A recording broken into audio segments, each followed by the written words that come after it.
Uh, Welcome to the session on the future of space and how will offices and co-working spaces change, how will buildings change.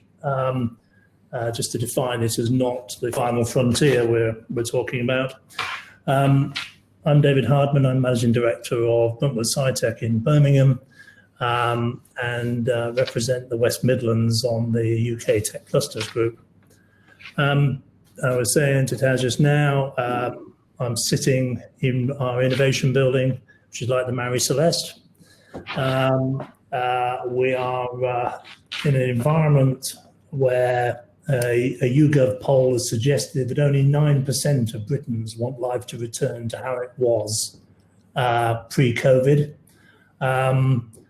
So apparently there's definitely a reset on the cards, which may not become apparent for the next little while as we all get used to what we will then define as the new normal.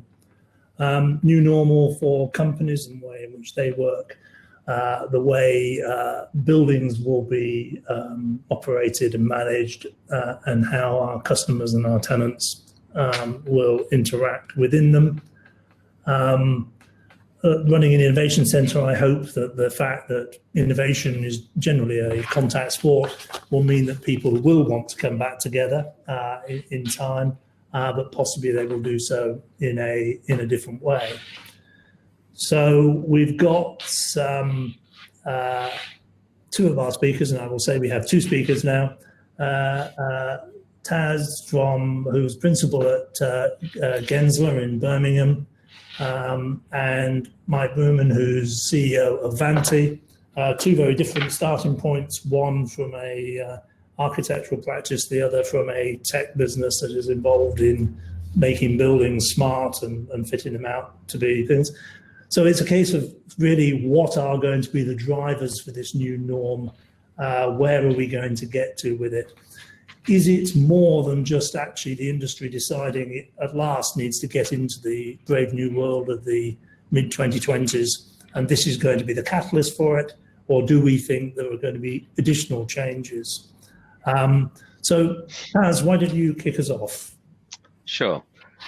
I think it's, hi everyone, nice to meet you all. I think it's worth saying from the beginning that when we're considering what everyone's calling the new normal is, you've got to understand that before all of this happened, everyone was used to what I suppose the old normal was, which was we worked together in offices essentially, and there were some people that were already able to work remotely, and that was part of their job, and that is what it is.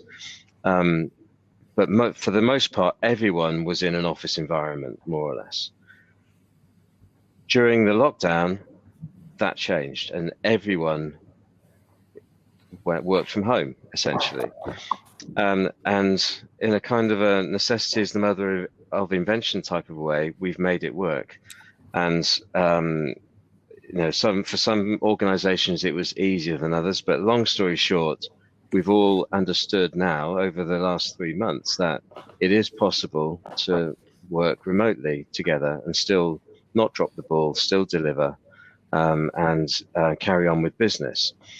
And so the question then becomes, when the restrictions are eased and we all can go back to the office, first question is, will we, and will we want to, in the same way we did before? Now, it's worth also saying that there are three ways to look at a response to that. First is related to behaviors, our own personal behaviors, how we learn to sneeze these days. And are we going to keep doing that? Because that's one way of making sure that things are going to be safer in a work environment than they were before. The other is management. How are the facilities going to operate? How are you going to get a cup of coffee? Who's going to fill the machine up? Are you going to use a dishwasher? And who empties and fills the dishwasher? So all these questions on how the operation side of a business works will have to be considered. And then for us, there's the design of the space. And you can look at the office space in itself in isolation, but actually what we should be looking at is the moment you leave your front door to the moment you sit in your chair, and how you interact with your staff in the office and interact with the public on the way to the office, because those are the danger points and those are the areas where we will need to feel safe. And one of the aspects that we've been looking at, certainly in the London office, where, for those that work in London will know, generally speaking, it takes you an hour to get in, and you're going to be on public transport of one sort or another, where if in rush hour, you're crammed up against each other, or at least that's how it was. Are people going to be happy doing that anymore, or want to do it anymore? And what we're finding is the answer is no, they're not. And there is a request for some people that they would prefer to work more from home than go into the office. So looking at staggered working, looking at maybe a third of the workforce going in for 4 days or 3 days at a time, to make sure that we, make sure no one's actually got the disease. This will be reliant largely on personal testing and the availability of testing kits for the 4-day thing to work. But another aspect that we're looking at is having a hub office in the center of town for client activities, to get your printing done, to meet in the team, to go through the drawings and red line everything, because everyone is saying, whoever we talk to in our organization, and actually in colleagues in other businesses, to check drawings on the screen is very, very difficult compared to doing it in a set. And looking at work that's presented on a wall is very different to having to sit through somebody's version of what they want to show you, where you can't actually absorb what's around you and listen to what they're saying at the same time. It's very, very different and not as good, definitely not as good. So there will be the need to do those things, to check drawings properly, to have face-to-face meetings with teams and clients and consultants. Yes, we can do a lot over Zoom or GoTo or Skype or any other platform, but it's really not as efficient and not the same as doing it face-to-face.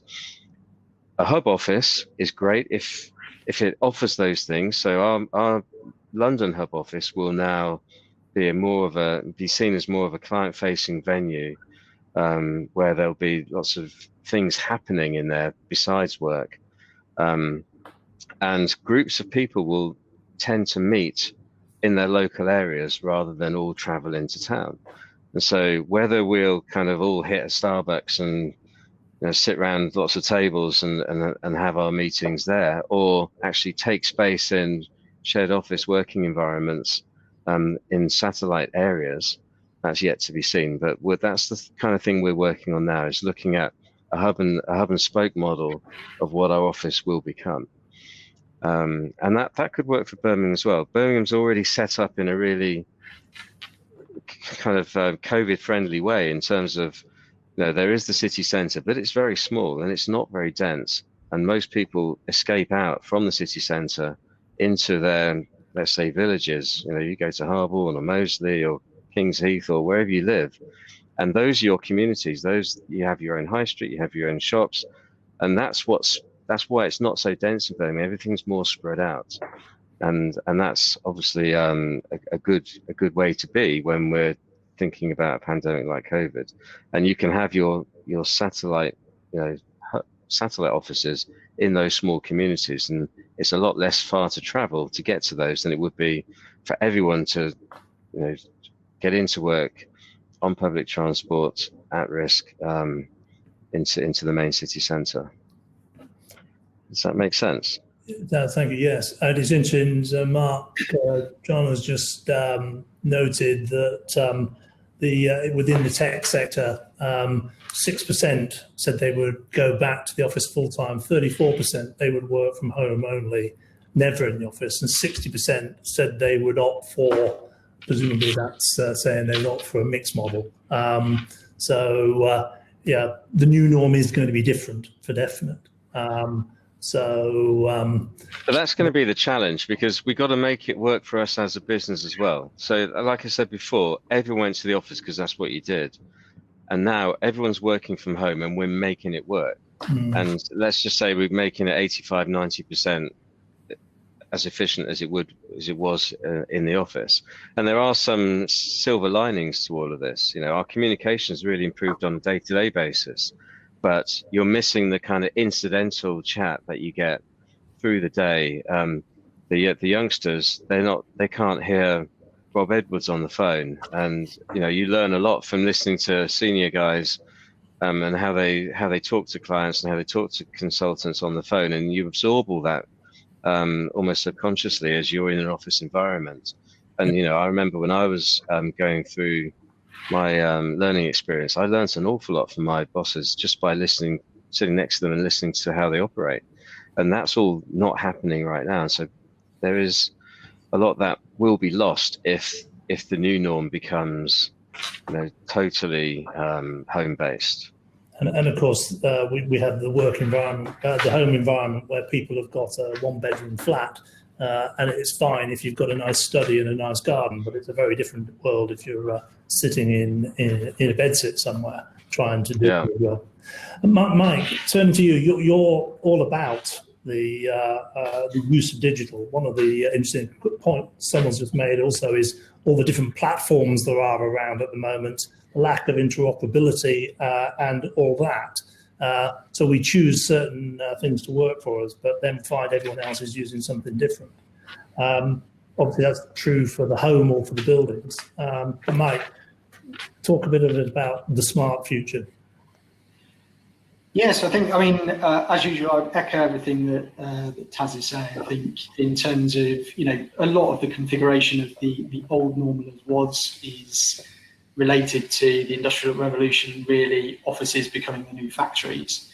So I think things are going to change, but I'd also caution against a kind of fully tech-led future. I think what we're really looking at is how we make the most effective use of space, and something that we've been championing for a long time, but has really kind of gone into overdrive now, is making sure that the experience of the space actually delivers for the people that are in it. And you touched exactly on, you know, you're in a housing scheme full of potentially magnolia rabbit hutches. Well, actually, there's lots of amenity space going into new developments, but often people don't know what to do with them. They get turned into kind of elaborate cinema rooms or things like that. Actually, they could probably be re-provisioned as great home working spaces, where actually you do then get a bit of that kind of co-working feel with other residents, and maybe even meet your neighbours, which, as someone who's lived in flats for quite a long period of time,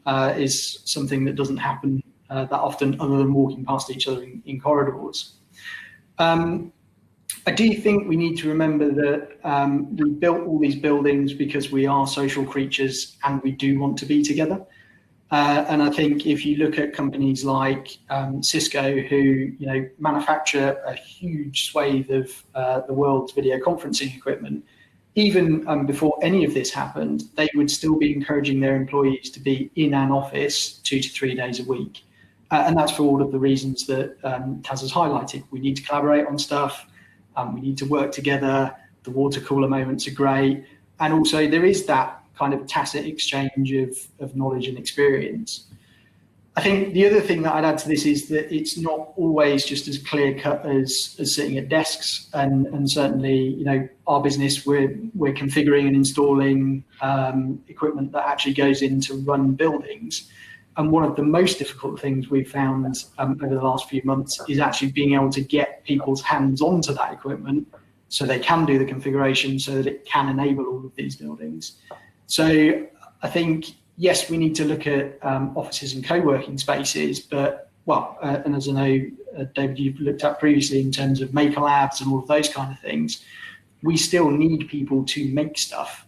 And we still need people to actually physically interact with things on a daily basis. So I think all of that side of thing needs to be worked in. And I think it is going to become lots harder for people who are providing space, whether that's property developers, whether it's innovation and science parks, like a lot of the people here, in that it is going to need to become a much more compelling space, because you're having to ask people to overcome all the risks that Taz mentioned in order to get there, to then do the collaboration and everything else with everyone else. So I think the value proposition of these things is going to change over time. What that looks like, I will defer to the group as the experts. So the comment there you made about more compelling space covers both of your interests. Health and well-being is going to be a crucial thing going forward. The idea that we have this sort of just the general co-working space, there's a sort of feeling that open co-working space could actually be a problem in the new world. But what are we going to do with all these office buildings that are going to be sit at variously between 40 and 60% empty? Well, I mean, if we just look at office design in the first instance, I mean, we have some very large global clients that we're still carrying on with the office designs that they've asked us to look at before this broke out, and they're not changing the way that they're setting these offices up. I mean, we already have built into those different ways of working as a standard, and they're tailor-made to those specific organizations. And it's a very relatively easy thing. We have a piece of software we can run to do the distancing, and you can set it to whatever distancing you need. But ultimately, we're not public health officials, we're designers, and we will be led by the clients as to how they would like their office to be laid out from a distancing point of view. But it's not just about how far apart from each other you are, it's how the air conditioning works and the rate of fresh air changes and getting fresh air into the space. And that's also a key consideration in which offices are going to be more successful than others, I think. And I mean, there's a lot you can do with office space that isn't going to be used for offices anymore. There are multiple uses, and in fact, we're looking at we do a lot of data centers, and we are currently looking at converting some quite large shared working environments into data center space right now. So, and that's a whole different conversation about the march of technology into the city. So, the cloud's moving from big fields in Holland to smaller edge locations in and around towns. But that's probably a conversation for another one of these sessions another time. I saw a comment just now, which I now can't see, other from Mike Gibson. Home working, one bedroom flat, how much better property could they have if they weren't spending £700 a month commuting? Is a good point, and was one of the things that the piece that I talked about from YouGov looked at was actually the amount of money being spent on commuting, of course, is huge. Of course, they are still paying then for all the electricity and all the things that actually they'd be using in the office. The individual is now paying for in their home, which is an interesting dynamic. CO2 levels might have gone down, but CO2 levels have dropped during the lockdown. Electricity use has gone down, true, but then it's gone up in the home, which is an interesting one. Well, actually, the relationship between what's happening now and sustainability is a really interesting one as well, because that's what we're seeing is more people are getting into their cars to use private vehicular means of transport to get into cities rather than risk public transport, which is a step backwards. Before this, we were really trying to encourage people to use public transport more, but obviously people aren't going to want to do that while the situation is as it is. Car sales are going up now; they've opened again, and yeah, like I say, it's, unless people are buying hybrids or electric vehicles, we might be taking a slight step back from a sustainability point of view, unfortunately. Mark John just noted that Transhed looking expansion of space and one thing and another. So partly that is to spread people out. What's your views on the issues around that's all very fine, but if you spread people out, you need more space. Actually, the rents of either the price has to come down for the rent, or the companies are going to have to pay more for the space that they're going to take to spread out. But I don't think we're going to have to spread out forever. And I think, as we've touched on, and this concept that's been out there for a little while now, this kind of 6-foot office where we're going to kind of draw rings around each other. Viruses don't spread kind of horizontal in linear ways. They are in the air and being recirculated by those systems.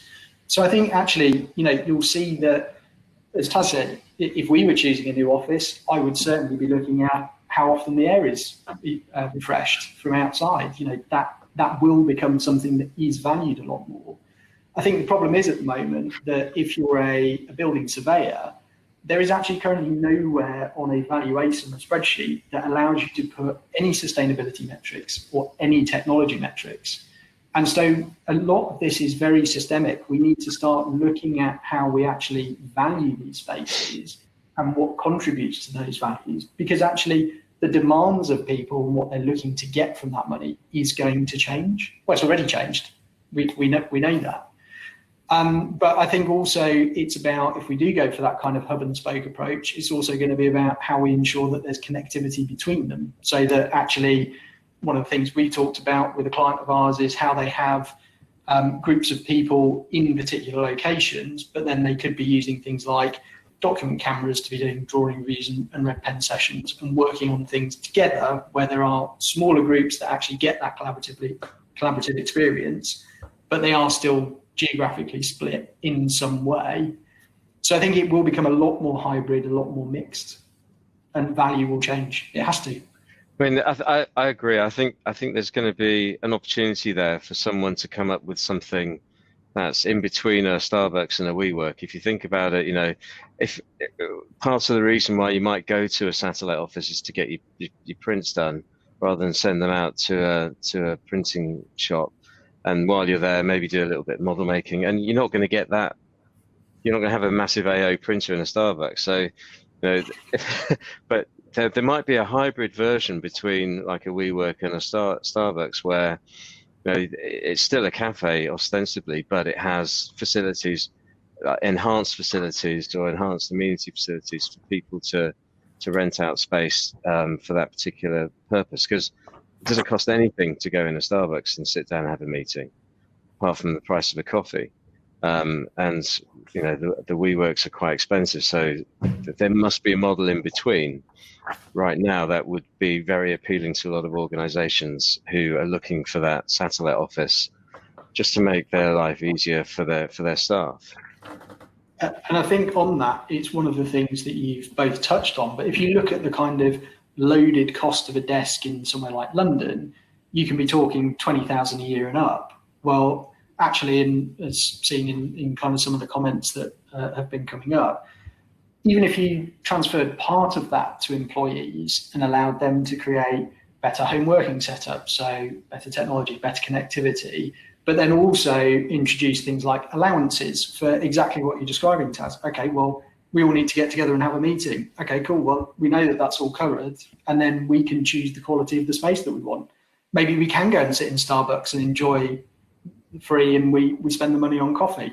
Maybe actually we do need a really rich collaborative space with all of the entrappings that would normally come along with that. And I think, again, it's introducing that flexibility and supporting people to work in the most productive way for their role.